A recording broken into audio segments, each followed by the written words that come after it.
renal. ¿Le puedes dar a la siguiente, por favor? Bueno, hablando de alguna de los tipos de glomerulonefritis crónicas que existen, vamos a tener la glomerulonefritis membrano-proliferativa, que pues creo que su nombre dice lo que pasa histológicamente. Y de esta vamos a tener dos tipos, una primaria o idiopática o una secundaria, que esta es la que es causada por infecciones o padecimientos pero crónicos. Esto sería de hepatitis B o C, de sífilis, de una infección por derivaciones, o sea, de derivaciones cardíacas o por nefritis lúpica. La siguiente, por favor. Bueno, estas pueden presentarse, como les dije al principio, como las glomerulonefritis crónicas son, pueden presentarse tanto como síndrome nefrótico o como síndrome nefrítico.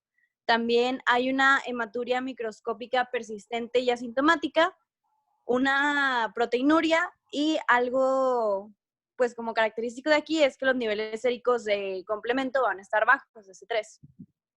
La siguiente. Y pues en el tratamiento y pronóstico, pues para empezar es importante tratar la enfermedad causante, por ejemplo, pues si es lupus, pues que esté en tratamiento para eso, o si es por una infección de sífilis también, eso va a ser como el principal tratamiento, pero pues como es el caso de las glomerulonefritis crónicas, la mayoría de los casos, aquí el 50 o un poquito más, va a progresar a una enfermedad, una insuficiencia renal terminal a los 10 años de los inicios de los síntomas y a los 20 años el 90% de los casos ya tiene pérdida de la función renal y pues uno del tratamiento que se usa para intentar evitar la progresión del daño glomerular es el uso de prednisona. Bueno, otro tipo de estas glomerulonefritis crónicas va a ser la nefropatía por IgA. Esta va a ser una glomerulonefritis primaria frecuente y va a ser la principal causa de enfermedad renal crónica secundaria a una patología glomerular en niños. Su anatomopatología, pues como dice su nombre, es porque hay un depósito de IgA en el mesangio glomerular. Y de los casos de nefropatía IgA, solamente el 10% es de menores de 15 años. Bueno, su pronóstico es que menos del 1% va a desarrollar insuficiencia renal a los 10 años de evolución y hasta un 7% puede tener una remisión espontánea. Bueno, su clínica va a ser una hematuria macroscópica recurrente, aunque normalmente es indolora, o sea, el paciente no presenta ningún otro síntoma urinario de ningún tipo. Y esta va a parecerse, o sea, es uno de los diagnósticos diferenciales a una glomerulonefritis postinfecciosa aguda, porque va a presentarse después de una infección de vías respiratorias superiores. La diferencia va a ser que esta se va a presentar en periodos mucho más cortos, en la otra era unos 10 o 14 días después de la infección. Aquí los síntomas van a presentarse 2 o 3 días después de la infección y es cada vez que ocurre una infección van a tener estos episodios de hematuria macroscópica.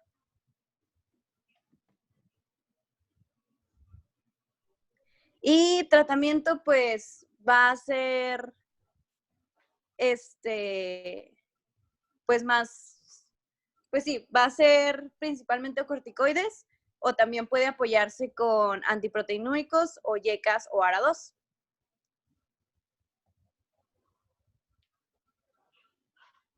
Bueno, y por último, porque pues escogí porque pues hay muchos tipos de glomerulonefritis en el sentido de que hay muchos tipos histológicos, o sea, puede haber diferentes, pues sí, clasificaciones anatomopatológicas. Y de hecho, les iba a mencionar que estos diagnósticos pues ya son muy difíciles porque todos tienen que hacerse para biopsia renal. Y pues como vimos, no es algo que esté indicado en todos los pacientes, solo son situaciones muy pues sí, muy precisas. Pero bueno, esta es una de las importantes, que es la glomerulonefritis rápidamente progresiva. Este va a ser un síndrome clínico en el que hay una grave agresión glomerular. Esta, o sea, no es una entidad por sí sola, es como tiene diferentes etiologías. Sin tratamiento va a evolucionar en pocas semanas o meses a una insuficiencia renal terminal. O sea, se podría decir que esto es como el peor caso de una glomerulonefritis aguda. O sea, es el último estadio de una lesión glomerular y pues ya es algo que se quiere evitar. O sea, si se sospecha que el niño está teniendo una pérdida de la función glomerular tan rápida, pues de hecho tiene que empezarse un tratamiento agresivo aún sin tener la biopsia, porque pues llega a una insuficiencia renal muy rápidamente. La siguiente, por favor. Bueno, esta va a presentarse como un síndrome nefrítico y la hematuria va a ser persistente. Puede ser una hematuria macro o microscópica y va a presentar cilindros hemáticos en el sedimento. Puede presentarse proteinuria, pero por lo mismo que la filtración glomerular es tan mala, pues ni siquiera puede llegar tanto a filtrar las proteínas, entonces pues no es tan indicativo. De hecho, pues es mal que no presente proteinuria. Y por último, pues el tratamiento no, como les dije, pues para empezar tiene que ser un tratamiento oportuno en una glomerulonefritis de que no avance a estos grados, pero pues ya cuando es un padecimiento crónico o ha evolucionado a un daño glomerular masivo, pues tiene que hacerse un tratamiento de soporte a la insuficiencia renal, pues por ejemplo checar el equilibrio electrolítico y así. Y en caso de que el paciente lo requiera, pues puede tratarse con hemodiálisis o hemodifiltración. Y uno de los tratamientos que se está como coadyuvantes, o sea que no es el principal, pero ve que ayuda a la evolución del paciente, pues son inmunosupresores. Y ya, esto sería todo de glomerulonefritis crónicas. Muy bien. Las glomerulonefritis crónicas, como tú bien lo dijiste, son muy raras que las lleguemos a ver. Por ejemplo, yo en 20 años que tengo de pediatra y los de residencia, nunca vi un solo caso de glomerulonefritis crónica. Pero como tú dijiste, es una clasificación sobre todo con hallazgos histopatológicos tras la biopsia, y en los casos en los que tenemos una rápida progresión hacia insuficiencia renal, muy seguramente son este tipo de glomerulonefritis. Si alguien quiere comentar algo más, si no, continúa Jason. Oh, yo, Doc. Raulito. Se Raúl, va. perdón. Bueno, ahora sí ya, ¿sí se me escucha? Sí. Ok. Bueno, ahora sí ya, como última parte del módulo de urinario, vamos a hablar sobre los tratamientos de sustitución renal. Estos van a abarcar desde la diálisis peritoneal, la hemodiálisis, hasta el trasplante renal. Ay, bueno, no sé qué, esto no.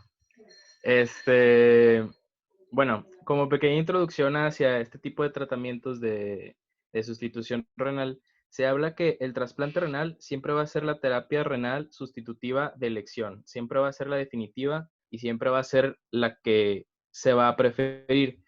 De hecho, muchos de los pacientes que empiezan con un protocolo de diálisis, sea diálisis peritoneal o sea hemodiálisis, siempre debe de existir la expectativa de que va a haber un trasplante, ya que pues el trasplante es el que le va a poder ofrecer una mejor calidad de vida al infante.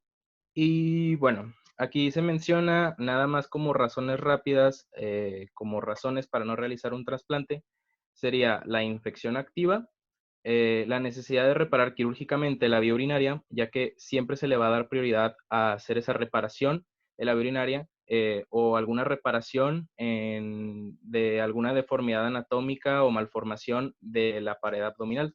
Se le va a dar prioridad a eso para después llegar a un trasplante. Ya eventualmente cuando lleguemos a ese tema vamos a ver más a fondo cuáles son las indicaciones y contraindicaciones para un trasplante. Es vacunaciones. Hay ciertas vacunas que no se recomiendan a la hora de realizar un trasplante, o las vacunas que están compuestas de virus vivos, ya que estos, al momento de existir una inmunosupresión en el trasplante, pueden llegar a ocasionar ciertas enfermedades en los niños. Obviamente otra patología es controlar la enfermedad subyacente en caso de que el infante presente alguna otra comorbilidad, y la edad menor a 2 años. Ya eventualmente llegaremos a eso, al explicar por qué no es recomendable en un niño menor de 2 años realizar un trasplante. Y aquí se menciona que siempre se debe ofrecer hemodiálisis y diálisis peritoneal, especialmente en estos niños menores de 2 años, ya que es lo ideal darles cierto periodo de mantenimiento con diálisis para poder llegar a un trasplante posteriormente y poder hacer correcciones tanto metabólicas como electrolíticas. Y bueno, ya entramos a diálisis peritoneal. La diálisis peritoneal es el procedimiento de primera elección, siempre es el procedimiento que se va a hacer primero. Como mencioné, la terapia de elección va a ser trasplante renal, pero el procedimiento de primera elección va a ser la diálisis peritoneal. Esta se va a realizar en la mayoría de los niños con enfermedad renal crónica terminal.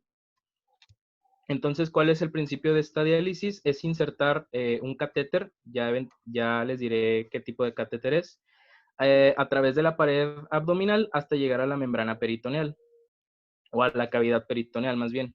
La membrana peritoneal tiene la capacidad de ser semipermeable al agua y a solutos. Esta va a ser una técnica simple y de baja mortalidad, y este va a estar indicado principalmente en lactantes, ya que como mencioné, los lactantes o menores de 2 años no pueden llegar a un trasplante renal tan rápido. Se le tiene que dar un periodo de mantenimiento con esta técnica. Bueno, ¿cuál va a ser la técnica de este catéter? Se coloca... Ay, ¿se escucha más mi voz que el video? Creí que no iba a tener... ¿Sí me escuchan? Sí, Sí. sí, sí, sí. Ok. Bueno, bueno, la técnica es introducir un catéter. Es este catéter, se llama catéter Tenkov, como lo menciona aquí. El catéter es curvo, coloquialmente se le llama cola de cochino. Y la característica o la ventaja de que su forma sea curva es que mejora la función hidráulica, y eso va a hacer que sea más difícil que el epiplón se encarcere sobre el mismo catéter. Bueno, dejen que hable. Sí, bueno, él menciona que los cojinetes de sujeción para mantener fijo el catéter son estos dos manguitos que se ven aquí, estos dos pequeños colchoncitos, se llaman manguitos de Dacron, y estos van a ir fijos sobre la cavidad peritoneal, sobre todo el primer manguito, que es este. Va a Raúl, ir fijo en la cavidad peritoneal para darle una buena... Mande. ¿a qué te estás refiriendo? Es que como que el video está bueno, se está entrecortando. Ah, bueno. Bueno, el chiste del video es nada más para que vieran cómo es que se introduce el catéter. No es como que tan necesario. Sí, probablemente sea por la calidad de la llamada, que no se puede ver así de que fluido. Pero pues sí, en general nada más menciona cómo es que se introduce el catéter, explicándolo de que, pues bueno, la incisión se hace en la porción media infraumbilical de los músculos rectos. Este debe de ser colocado 3 semanas antes de iniciar la diálisis. De hecho, la colocación, pues como se ve aquí en el video, es por medio de una cirugía. No es un proceso tan ambulatorio. Se debe de realizar profilaxis, principalmente con cefalosporinas o glucopéptido, ya que uno de los patógenos más comunes que se puede presentar postoperatorio es Staph aureus. Entonces, pues se le debe de hacer profilaxis al paciente, y también hacerle un historial clínico, tanto al paciente como a los familiares, si han tenido antecedente de infección de Staph aureus, ya que pues esto puede hacer más propenso al niño a que desarrolle una infección. Y pues una vez instalado se debe verificar su posición y funcionalidad. Otra cosa que también se mencionaba en el video, nada más que no se alcanza a ver, es que al introducirse se debe de introducirse junto con una solución con heparina, ya que una de las principales complicaciones de la cirugía es que se formen coágulos de fibrina al momento de introducirlo, y eso puede pues ocasionar que se tape y no haya un correcto funcionamiento del catéter. ¿Dudas hasta aquí? Bueno, una de las importancias aquí es en el sentido de que acuérdense que estamos hablando de pacientes pediátricos y pues el amplio margen de edad que tenemos en el paciente pediátrico incluye en las edades en las que los niños tratan de sacarse, pues desde una canalización, una sonda orogástrica, lo que sea, incluyendo el catéter de Tenkov. Esos dos puchoncitos, ¿sí? Esos dos cojines que tienen son precisamente para evitar que se pueda traccionar en forma fácil el catéter. Por eso, déjame ver si puedo aquí escribir. Por eso, si esta es la piel,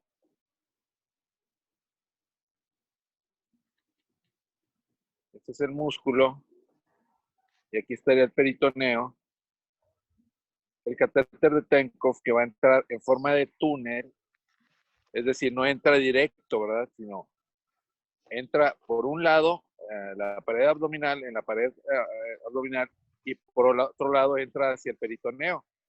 De tal manera que un puchoncito va a quedar aquí. A ver si quedó. Ahí, bueno, no sé si alcanzo a hacerlo bien. Ahí quedaría un puchoncito y el otro puchoncito quedaría aquí. ¿Sí?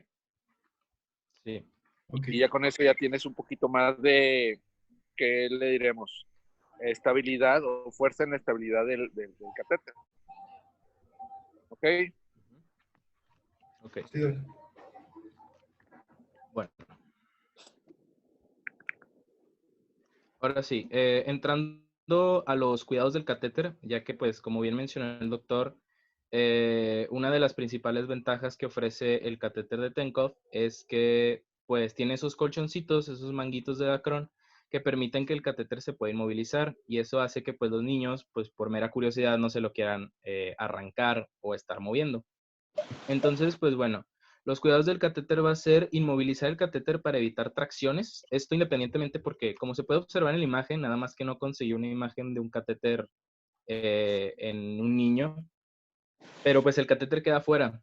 Entonces, se debe de inmovilizar preferentemente con cinta hacia la piel. Entonces, se debe de hacer un lavado del catéter 1 o 2 veces por semana con 10 mililitros por kilo de solución de diálisis y heparina, por lo mismo de la heparina, ser un anticoagulante para evitar que se formen coágulos hasta el comienzo de la diálisis. Y ya al dializar se pueden utilizar ya dosis de 15 a 20 mililitros por kilo con el paciente en posición supina para los mismos lavados. Aquí otra de las indicaciones, que eso la verdad no lo entendí, es que se debía de evitar cuadros de estreñimiento. Y otra de las indicaciones para niños más chiquitos que todavía no entiendan es que, pues obviamente siempre estar bajo constante vigilancia de los padres para que no se estén moviendo el catéter y que deba de estar alejado de la zona del pañal, obviamente pues para evitar contaminación del catéter y pues se llegue a infectar la cavidad peritoneal y pueda llegar a desarrollar una peritonitis. ¿Dudas hasta aquí? No. no. Bueno, estas ya son algunas de las ventajas que ofrece la diálisis peritoneal sobre la hemodiálisis. Una de ellas es que hay ausencia de acceso vascular. Una de las principales complicaciones, o más bien de donde reside toda la complejidad de la hemodiálisis, es que necesitas de un acceso vascular, que el acceso vascular pues obviamente puede llegar a ser molesto y doloroso para un niño. Por lo mismo de que hay ausencia de acceso vascular, hay una ausencia de venopunciones, por lo cual pues el niño no va a sufrir tanto. La ultrafiltración es constante con una mayor estabilidad hemodinámica. Es una de las complicaciones de la hemodiálisis, que siempre debe estar al pendiente de qué variabilidades en la hemodinamia hay. También permite un mantenimiento más prolongado de la función renal residual. Ya eventualmente llegaremos a qué es eso.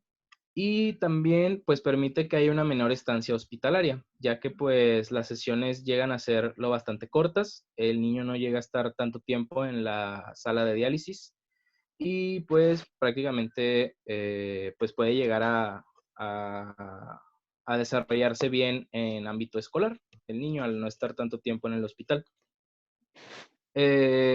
Ok, sí. Ahora, tenemos modalidades. Una de las modalidades es la manual o ambulatoria, que esta ya está en desuso.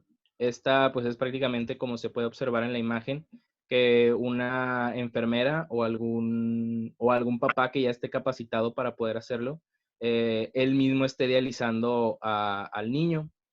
Esta técnica pues ya está en desuso, ya que una de las principales o uno de los principales principios de la hemodiálisis peritoneal es que haya un buen balance entre la cantidad de fluido, el volumen que requiere el niño y la permanencia de este fluido en la cavidad peritoneal. Entonces, pues eso no lo puede estar dando de manera tan neta una persona. Esta está en desuso y solamente se utiliza en situaciones especiales, tales como algún viaje inesperado o que haya una dificultad para la diálisis automatizada.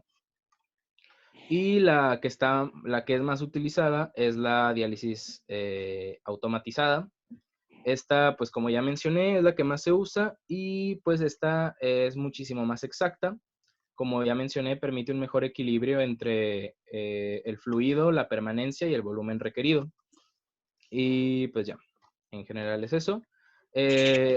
Ofrece una gran ventaja también la modalidad automatizada, ya que los lactantes requieren de estancias cortas, por lo mismo que ellos tienen un metabolismo de los líquidos muchísimo más rápido. Entonces se benefician de una diálisis automatizada. Y pues la diálisis automatizada, como ya mencioné, permite la integración del niño a la escuela, por lo que no van a tener tanto que depender de sus padres y pues mejora la calidad de vida de la familia. Y pues bueno, la máquina que se utiliza es una máquina cicladora que se puede ir programando para según las horas en las que tú programes, puedas dializar al niño. ¿Dudas hasta aquí? No. Ok. Bueno, ahora sí, ya entrando a las indicaciones para su prescripción. La principal indicación para que un niño reciba diálisis peritoneal es que su función renal residual sea inferior a 10 mililitros por minuto sobre 1.73 metros cuadrados.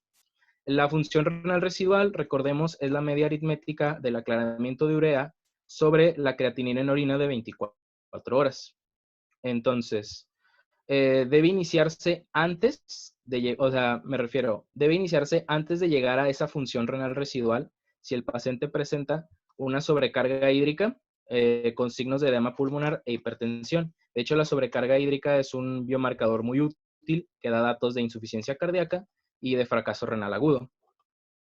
También observar las alteraciones electrolíticas inmanejables con tratamiento conservador, tales como la hiperpotasemia, que la hiperpotasemia, al existir una hiperpotasemia mayor de 6.000 equivalentes por litro, que no se controla con tratamiento conservador, ya puede ser indicativo de que se deba de iniciar una diálisis peritoneal. También un desequilibrio en el calcio y el fósforo. Los desequilibrios de calcio y fósforo pueden manifestarse clínicamente como convulsiones, que al momento de hacerse una química sanguínea hay fosfato alto en sangre, o que también exista tetania con hipocalcemia. También al momento de existir acidosis metabólica con un pH menor de 7.2 o un bicarbonato menor a 10 y un BUN mayor a 150. También al observarse signos clínicos de desnutrición resistente a alimentación forzada. Y bueno, aquí una de las indicaciones para su prescripción es que el niño sea un lactante o menor a 2 años, ya que como mencioné anteriormente, estos niños son los que más se benefician de esta técnica. Ahora, entrando a contraindicaciones de la diálisis peritoneal, esta es una pequeña tabla que resume en general cuáles van a ser las contraindicaciones absolutas. Las contraindicaciones absolutas, si ustedes se pueden fijar, son en su mayoría malformaciones congénitas o también defectos de la que haya onfalocelia o gastrosquisis, que como mencionamos, pues son malformaciones congénitas. Derivaciones ventriculoperitoneales, hernias diafragmáticas, que ya son defectos de la pared abdominal. Se observa también extrofia vesical o cirugía abdominal reciente, ya que pacientes con cirugías abdominales recientes pueden llegar a desarrollar bridas o adherencias. También se mencionaba en otras causas absolutas la pérdida de superficie peritoneal, la comunicación con pleura y peritoneo y pues como ya mencioné, las bridas o adherencias. En situaciones de riesgo especial, estas se podrían decir que son como contraindicaciones relativas, son que el medio social que dificulta la higiene adecuada, ya que pues obviamente se debe de requerir una muy buena higiene del catéter para evitar que el niño se infecte y pueda desarrollar una peritonitis. Que haya rechazo al niño o falta de cumplimiento terapéutico, obviamente deben de estar 100% conscientes los padres de que deben de seguir al pie de la letra el tratamiento con diálisis. Que haya colostomía, uretostomía o gastrostomía. Que haya abandono social, ausencia de motivación o padres incapacitados. Aquí menciona que pues estén ciegos, pero en general un padre no capacitado pues no puede poder dar una óptima diálisis.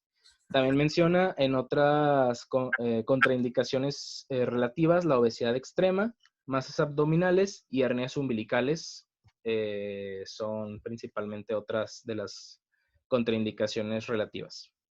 ¿Hasta aquí alguna duda? Está bien. Bueno, Pues, espérenme un minuto.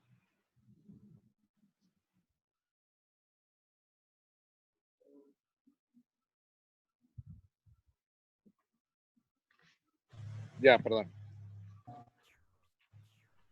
¿ya le sigo? Ah, ok. No, lo que les iba a comentar es de que adivinen quién pone a entrenar a las mamás para la diálisis peritoneal ambulatoria. El residente. Entonces, bueno, fuera de las contraindicaciones absolutas que son obvias, todas las que son daños en la pared abdominal, acá en las situaciones de riesgo especial, nosotros poníamos a la mamá a tratar de capacitarla, nos tomaba, había mamás bien listillas que en un día aprendían perfectamente el uso de la diálisis peritoneal ambulatoria, y había otras que se tardaban mucho y son las que tú decías, no, esta mamá no, mejor volverlo a citar al paciente en el hospital. Ahora, esto es muy importante porque son pacientes crónicos, son pacientes con inmunodeficiencia, crónicos y que van a estar con un procedimiento pues agresivo a final de cuentas. Entonces, siempre hemos visto de que el aspecto emocional es muy importante en pediatría y este aspecto emocional se lleva mejor, pues, si el paciente lo hace en su casa. Es muy diferente que el niño tenga que ir al hospital, donde todos los niños le tienen miedo al hospital, a llevarlo en casa. Por eso el objetivo muy importante es llegar a entrenar perfectamente a los padres para que puedan llevar a cabo el procedimiento. Y pues el éxito es muy alto. La verdad, como aquí en México no tenemos, es mucho mayor la frecuencia de pacientes con diálisis peritoneal sobre hemodiálisis, pues es una ventaja muy importante en pediatría, ¿verdad? Sí, Nada más. ok, gracias. Bueno, entonces ya entrando a consideraciones generales al momento de llevar a cabo una diálisis peritoneal, es que la capacidad peritoneal es de 20 a 50 mililitros por kilo. Al principio se debe de iniciar con un volumen bajo de 300 a 600 mililitros por metro cuadrado de superficie corporal. Y eventualmente, conforme el paciente se vaya acostumbrando a la cantidad de líquidos, o más bien se vaya adaptando a la infusión de líquidos, ya se puede ir incrementando de 800 a 1200 mililitros por metro cuadrado de superficie corporal. Bueno, aquí ya como una pequeña mención de los fluidos de diálisis que se van a utilizar. Esta es una mención pequeña, ya que pues esto es más como cuestión del nefrólogo o del nefrólogo pediatra que vaya a ver a este niño, pero en general se van a utilizar estos 4 fluidos. Se utiliza una concentración de calcio de 1.75, preferentemente en adolescentes, o de 1.25 milimoles por litro. La concentración de calcio, pues se va a usar dependiendo de las necesidades del niño, si es que es necesario utilizar más calcio si hay niveles de fósforo bajos o si se necesita vitamina D. Es cuando se va a utilizar la concentración de calcio. Tenemos también el tampón de bicarbonato. Este tiene la facilidad de que mejora la biocompatibilidad, va a aliviar también el dolor a la infusión y también puede mejorar la acidosis que el niño pueda llegar a presentar. Este tampón bicarbonato está contraindicado en niños con membrana hiperpermeable, ya que pues puede llegar a ocasionar una alcalemia. Entonces, se menciona también los aminoácidos. Estos van a proteger la membrana peritoneal y reducen la exposición a la glucosa. Y el fluido más importante y el que más se utiliza es la icodextrina. Esta es más utilizada, mantiene la ultrafiltración en estancias largas, por lo que si el niño lo llega a requerir, se puede utilizar la icodextrina para que la ultrafiltración pueda llegar a ser mejor y por más tiempo. Mejora el aclaramiento semanal de urea y creatinina y mejora la extracción de sodio sin toxicidad de los metabolitos absorbidos. Bueno, ahora hablando de las complicaciones asociadas, se menciona el déficit de ultrafiltración. El déficit de ultrafiltración, su mecanismo es que hay un transporte rápido de solutos, lo que va a conducir a la desaparición precoz del gradiente osmolar transmembrana, por lo que este puede llegar a ocasionar que hay un déficit de ultrafiltración y que el niño no pueda llegar no pueda alcanzar ese balance que necesita, que es como, bueno, aquí viene la definición, se define como el balance peritoneal neto por debajo de 30 mililitros por kilo de peso día. Existen 3 variantes de este déficit de ultrafiltración. Uno es el primario, que, bueno, el primario se presenta principalmente en lactantes, que en estos hay un transporte de soluto elevado ya de por sí. Entonces, pues ahí es donde se puede presentar más comúnmente.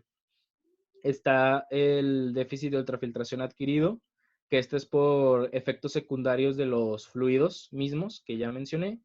Y está el iatrogénico, que pues esta es, pues como se menciona, por efecto del médico, es por una mala prescripción de los fluidos, ya que los fluidos pues se deben de prescribir de forma personalizada y no empírica, dependiendo de las necesidades del paciente. ¿Una duda hasta aquí? No. Ok. Bueno, ahora mencionando las complicaciones asociadas al catéter, una de ellas son las hernias, son las más comunes. También están las fugas o escapes de fluido peritoneal. Está el hidrotórax o también que hay un mal funcionamiento del catéter. Estos pueden deberse a que pues tal vez el catéter migró fuera de la cavidad pélvica y probablemente se encuentre fuera de ella o incluso posiblemente haya habido una atracción excesiva del catéter por lo que ya no está en cavidad pélvica. También está la obstrucción intraluminal, ya sea por coágulos de sangre o de fibrina. Y como ya mencioné, esta es una de las principales complicaciones asociadas al catéter. Es muy común, por eso se utilizan las soluciones con heparina. Y la otra es la encarcelación del tejido epiploico. Entrando en infecciones, las principales infecciones que se van a presentar en niños con diálisis peritoneal es la peritonitis infecciosa o la infección de orificio. Esas son las que principalmente se van a presentar. Se observa que en niños mayores, mayores de 2 años, hay un predominio de cocos gram positivos, tales como Staphylococcus aureus y Staphylococcus epidermidis. Como ya mencioné, otra de las variantes de niños que pueden llegar a requerir diálisis peritoneal son los lactantes y menores de 2 años, pero en ellos van a predominar principalmente bacilos gram negativos, tales como E. coli o Pseudomonas aeruginosa. Mencionaba también el artículo donde lo saqué que los hongos ya no son tan comunes debido a que, como ya mencioné, uno de los fluidos que más se utilizan es el tampón bicarbonato para aliviar el dolor en los pacientes. Y al existir estas soluciones con bicarbonato, los hongos pueden llegar a ya no ser tan comunes y ya no presentarse tanto. Pero uno de los principales hongos que se puede presentar es clamidia. Entonces, bueno, el diagnóstico debe de ser rápido y se debe de utilizar un tratamiento empírico tan pronto se observe presencia de un efluente peritoneal turbio y se le haga un recuento celular superior a 100 leucocitos por microlitro. Quiere decir que haya más del 50% de polimorfonucleares. Entrando a la antibioticoterapia de estos pacientes con infección, se menciona que el principio de la antibioticoterapia debe de ser continuo. Se deben de evitar aminoglucósidos, debido a que, pues como ya sabemos, son ototóxicos y nefrotóxicos. Entonces, pues no se va a procurar evitar este tipo de antibióticos. Como podemos observar, pues aquí está una tabla con diferentes antibióticos quimioterápicos. Muchos de ellos se utilizan por medio de tratamiento empírico, principalmente las cefalosporinas, tanto de segunda como de tercera generación. Aquí se menciona cuáles van a ser sus dosis de carga, porque como ya mencioné, la antibioticoterapia debe de ser continua, entonces debe de recibir una dosis de carga y eventualmente bajar para establecer una dosis de mantenimiento. Entonces, pues aquí se puede observar distintos fármacos con su dosis de carga y dosis de mantenimiento. Se deben de administrar junto con heparina también para evitar la obstrucción del catéter. Además de que pues la heparina tiene propiedades bacteriostáticas y antiinflamatorias, por lo que puede ser más beneficioso para el paciente. Se deben de administrar también analgésicos para controlar el dolor y vigilar el estado de hidratación y de nutrición, ya que los pacientes pueden llegar a presentar, debido a la infección, estados de deshidratación. Se debe dar, aún así, a pesar de que los hongos no son tan comunes, aún así se debe dar profilaxis antifúngica, ya que pues muchos de estos hongos pues llegan a ser oportunistas, entonces se debe de hacer una profilaxis con histatina o fluconazol en los primeros días de tratamiento. El artículo mencionaba por lo menos hasta el tercer día de tratamiento debe darse profilaxis antifúngica. Y se debe de retirar el catéter en caso de que la peritonitis sea resistente a tratamiento. A partir del cuarto día, si la infección no remite, ya se debe de retirar el catéter y optar por algún otro tipo de diálisis, tal como la hemodiálisis. Y pues bueno, también se debe de retirar lo más antes posible en caso de que haya aislamiento de cándida o de pseudomonas. ¿Alguna duda hasta aquí? Para ya pasar a hemodiálisis, que está más corta. Bro, pero Oh, bro. No. ya falta un minuto. Las 9. Ah, Bueno, ya sí, yo es creo hora, que doctor. diálisis más adelante. Este, ¿puedes dejar de compartir la página, la pantalla? Así.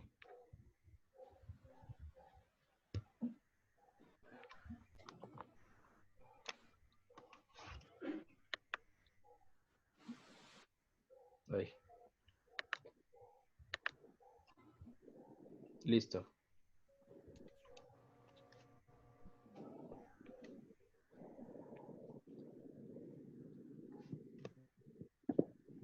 ¿Sí pueden verla? Sí, Pi. Habías mencionado, Raúl, de por qué lo del estreñimiento, ¿no? En la primera diapositiva. Bueno, aquí está en una página, aquí Ajá. está un artículo donde explica por qué lo del estreñimiento, ¿sí? Como pueden leer, en los pacientes el estreñimiento que puede convertirse como un problema para la diálisis por sí. Y esto está dado por el desplazamiento del catéter hacia una parte que no está absorbiendo en forma adecuada y otra de las cosas es que el intestino llega a ser tan rígido que impide la recuperación del